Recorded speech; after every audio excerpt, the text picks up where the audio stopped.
এই যে তেভাগা আন্দোলনের মাটি তা ইতিহাসের পাতাতেই চাপা পড়েছিল। ফের জেগেছে চলতি বছরের জানুয়ারি থেকে। ঘটনা পরম্পরা বহু, কিন্তু আন্দোলনের ছবিটা যেন চেনা। শুক্রবার ফুঁসে ওঠেন সন্দেশখালীর বেরমজুরের বাসিন্দারা। রাস্তা হয়নি, সাঁকো হয়নি, মহিলাদের জল আনতে যেতে হয় অনেক দূর। বহু অভিযোগের প্ল্যাকার্ড নিয়ে রাস্তায় নামেন মহিলারা। প্রশ্ন, যারা জমি ভেরি লুট করেছে পুলিশ তাদের কেন গ্রেফতার করেনি? এই জায়গায় যে ভাঙচুর লুটপাট বিঘাকে বিঘা জমি লুটপাট করেছে, এখনো তাদের কেন ধরা হয়নি? আমরা তার জন্য এখানে বিক্ষোভ করতে এসেছি। আমাদের ঘরে ঘরে নল দিয়েছে, কিন্তু জলের কোনো ব্যবস্থা নেই। আর আমরা এখানে বাচ্চা কাচ্চা নিয়ে আমরা সাঁকো স্কুল সামনে আছে, যার কারণে এখান থেকে পারাপার হতে পারে না। বৃষ্টি হলে আমাদের জীবনের ঝুঁকি না যাতায়াত করতে হয়। কেন এই সাঁকোটা এখানে মেরামত করা হয় না? সিরাজ ডাক্তারকে গ্রেফতার চাই। সন্দেশখালীর গাজীকারী এলাকার অর্থাৎ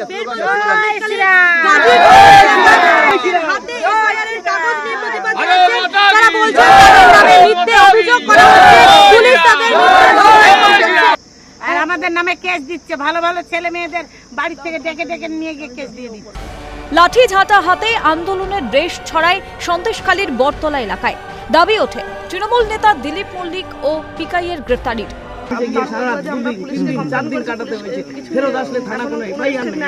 এইরকম অন্যায়ের সঙ্গে কম্প্রোমাইজ করে যারা বেঁচে আছে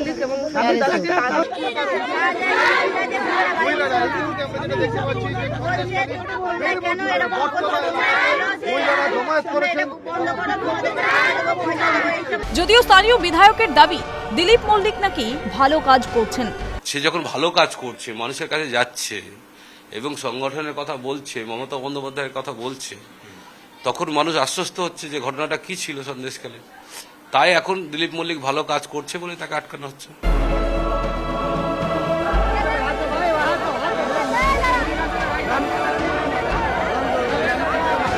একই ছবি, একই অভিযোগ সন্দেশখালীর বাকি পাড়াতেও।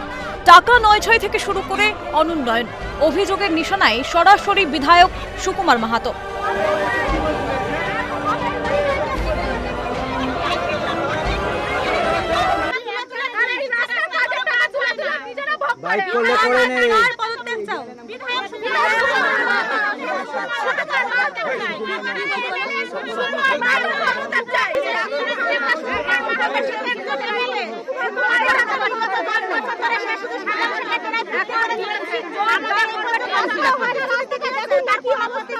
তাহলে মহিলাদের আবার নতুন করে আন্দোলন করতে হচ্ছে কেন?